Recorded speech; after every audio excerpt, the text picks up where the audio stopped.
আমরা একটা টোটো ভাড়া করে বেরিয়ে পড়েছি বকখালির সাইট সিনে। কোন কোন জায়গাগুলো ঘুরেছি তোমাদেরকেও দেখাবো।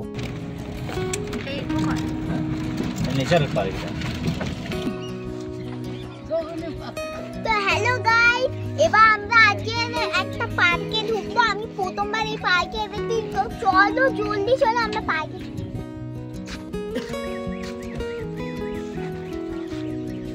আমরা এখন সাইট সিনে বেরিয়েছি, আর সাইট সিনে আমাদের প্রথম যে স্পটটা, সেই স্পটটা হলো Bakkhali eco park and tent. আর তোমরা দেখতে পাচ্ছ এই যে আমরা ভেতরে ঢুকেছি, 20 টাকা করে টিকিট নিয়েছে, এবং ভেতরে এই যে এরকম ঝাউবন আছে, এবং এই দেখো বাচ্চাদের যে পার্ক আছে তোমরা দেখতে পাচ্ছ।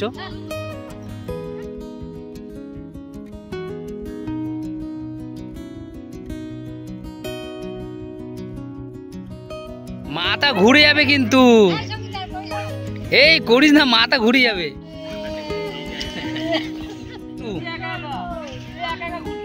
এই মোটু আর হচ্ছে পাতলু।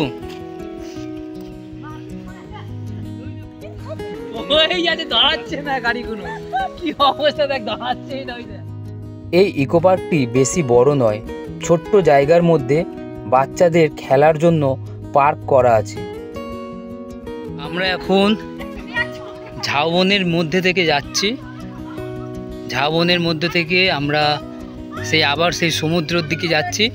আর এটা কিন্তু বকখালি ইকো পার্ক, এইখান থেকে আমরা যাব।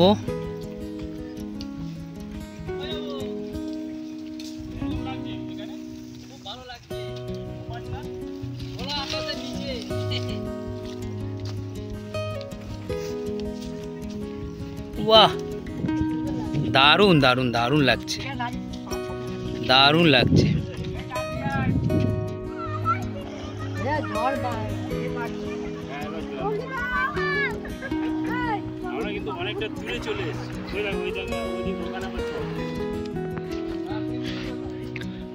আমরা এখন বকখালি ইকো পার্ক টেন্টে এসেছি, আর দেখছি কিরকম ভেতরে কি আছে।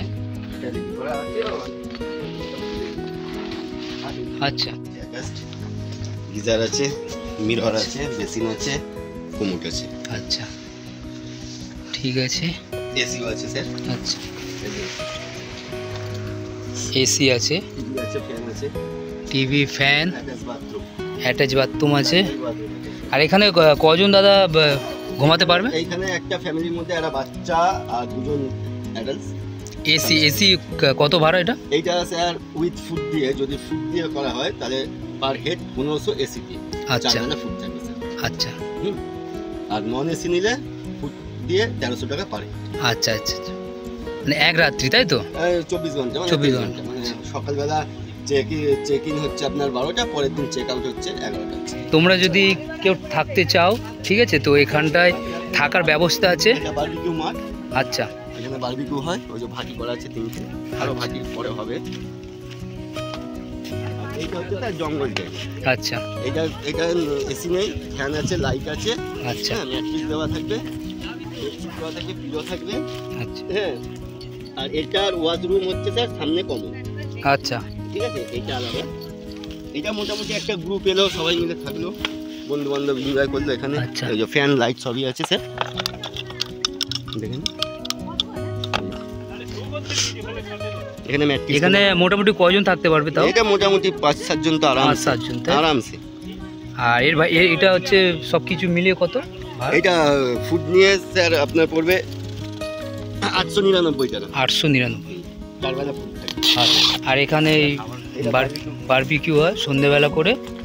এখানে কি গান টানও চালানো হয় নাকি? আমাদের ডিজে শো আছে স্যার 25শে ডিসেম্বর থেকে 1 জানুয়ারি। আচ্ছা, আমাদের ডিজে শো আছে। আর তখন কি রেটটা তখন একটু আপ ডাউন করে, আপই উঠবে, ডাউনও তো যায়, সেই সময়টা পুরো সিজন একটু হয়তো আপ ডাউন হতে পারে, 100 টাকা হেরফের হতে পারে। আপনারা যদি শান্ত রাত্রের নিরিবিলি পরিবেশ উপভোগ করতে চান, তাহলে কিন্তু এই বকখালি টেন্টে থাকতে পারেন।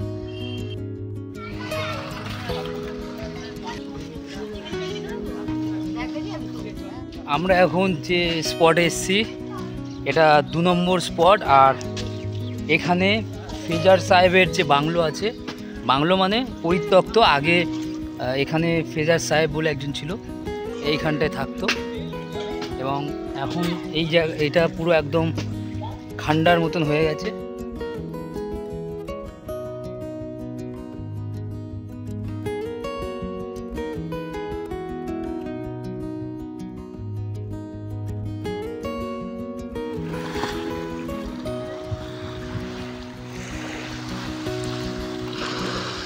এই তোমরা দেখতে পাচ্ছ মাছ কিরকম শুকনো করা হচ্ছে, আর এই মাছগুলোই শুকনো হয়ে শুটকি মাছ হবে। এই যে দেখতে পাচ্ছ ওখানে। আমরা এখন এসেছি আমাদের যে 3 নম্বর পয়েন্ট সাইট সিনের, সেটা হলো কার্গিল বিচ। আর খুব সুন্দর এই জায়গাটাও, প্রত্যেকটা জায়গায় খুব সুন্দর লাগছে। এই যে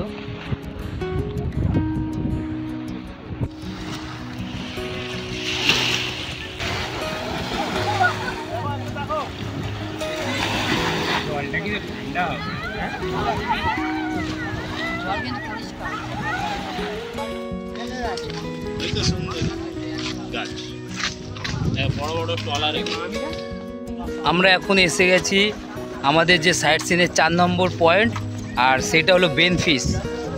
আর বেনফিশে এখানে যদি তোমরা দেখো মাছ ধরার ট্রলার আছে, এগুলো সব বঙ্গোপসাগরে মাছ ধরতে যায়, মাছ ধরে এনে এইখানটা নিয়ে আসে, আর এইখান থেকেই অনেক জায়গায় সাপ্লাই হয়।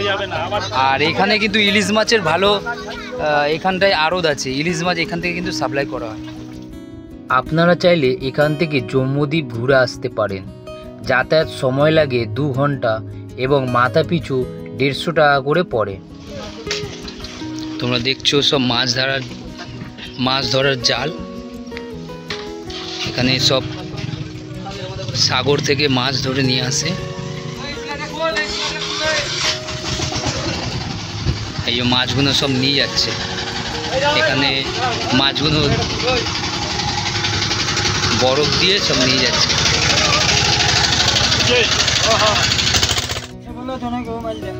এই ইলিশ, এই তো ইলিশ, গোলা, পমপ্লেট,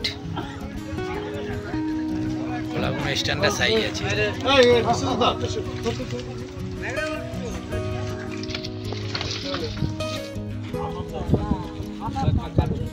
আমরা চলে এসেছি আমাদের লাস্ট পয়েন্ট যেটা সাইট সিনের, আর এটা হলো হেনরি আইল্যান্ড। এখানে আমাদের টোটো নামিয়ে দিয়েছে, আর কিছুটা দূর আমাদের হেঁটে যেতে হবে, তারপরে আমরা হেনরি আইল্যান্ডের যে সি বিচটা আমরা দেখতে পাবো।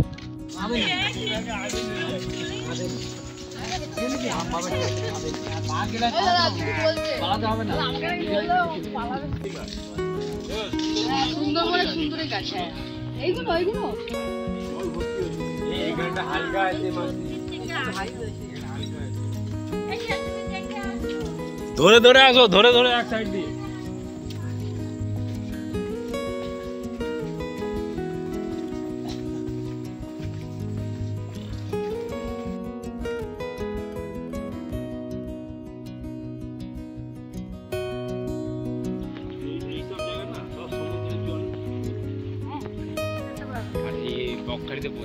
আর এইখানেই মজাটা এইখানে, ওই বেশি দূরে যেতে মানা। এরা মনে হয় কটেজেই থাকে। হ্যাঁ হ্যাঁ, আসুন। এখানে ঢেউটা পুরো একদম এর মতো। এই যে এগুলো সব ধ্বংস হয়েছিল আমফানে।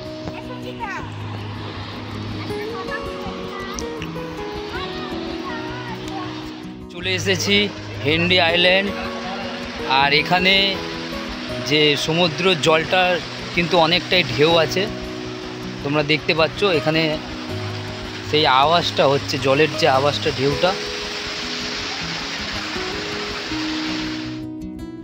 চোরাবালির কারণে এই হেনরি আইল্যান্ডে স্নান করা নিষেধাজ্ঞা আছে, তাই আপনারা কিন্তু এই ভুলটি করবেন না।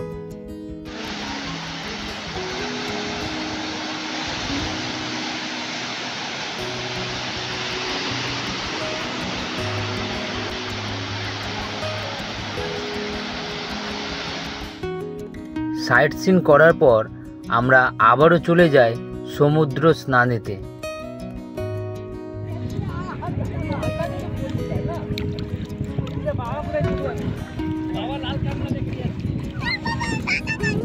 দীঘা পুরীর মতন কিন্তু এই বকখালির সমুদ্রের ঢেউ আপনারা ততটা পাবেন না, তাই কোমর জলে দাঁড়িয়ে আপনাদের স্নান করতে হবে।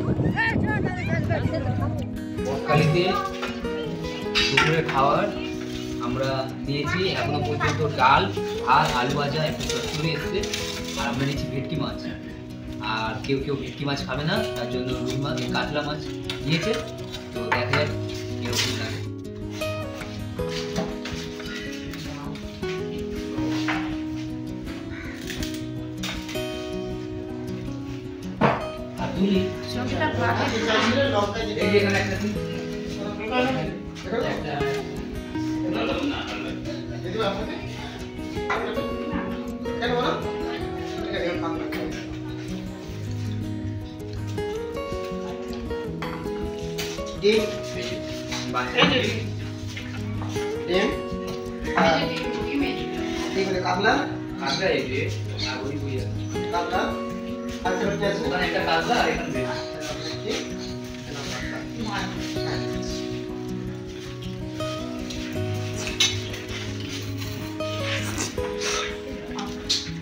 খুব ভালো লাগছে, ভেটকি মাছটাও কিন্তু টেস্ট হয়েছে এবং যে গ্রেভিটাও কিন্তু খুব ভালো লাগছে, একদম গরম গরম।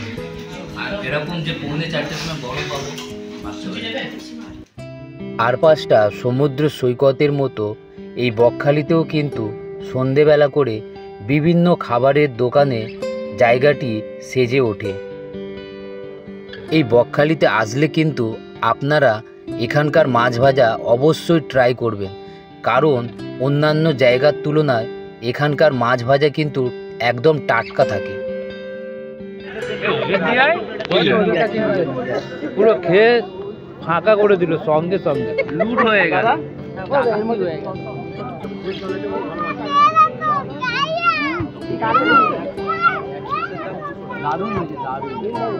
নুন নিল ওখানে নিয়ে না, ওই যে নুন আছে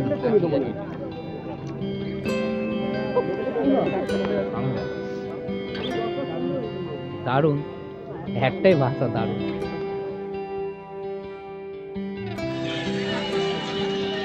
এখন সবাই টাইলা মাছের কষা খাচ্ছে, খুব সুন্দর হচ্ছে, দারুণ হচ্ছে। আইলা মাছ কষা বুঝছো কত সুন্দর লাগছে।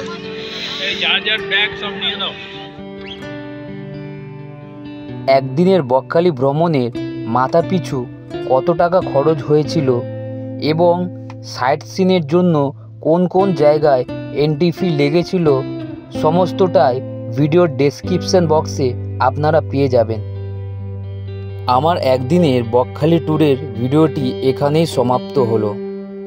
আপনারা যদি বকখালি ট্যুর সম্বন্ধে আরও কিছু জানতে চান তাহলে কমেন্টে আমাকে অবশ্যই জানাবেন এবং এই ভিডিওটি লাইক, কমেন্ট এবং শেয়ার করতে ভুলবেন না। আর আমার চ্যানেলে যদি আপনি নতুন হয়ে থাকেন তবে চ্যানেলটি অবশ্যই সাবস্ক্রাইব করে আমাকে সাপোর্ট করবেন, যাতে আরও নতুন নতুন ভিডিও আপনাদের জন্য নিয়ে আসতে পারি। ধন্যবাদ।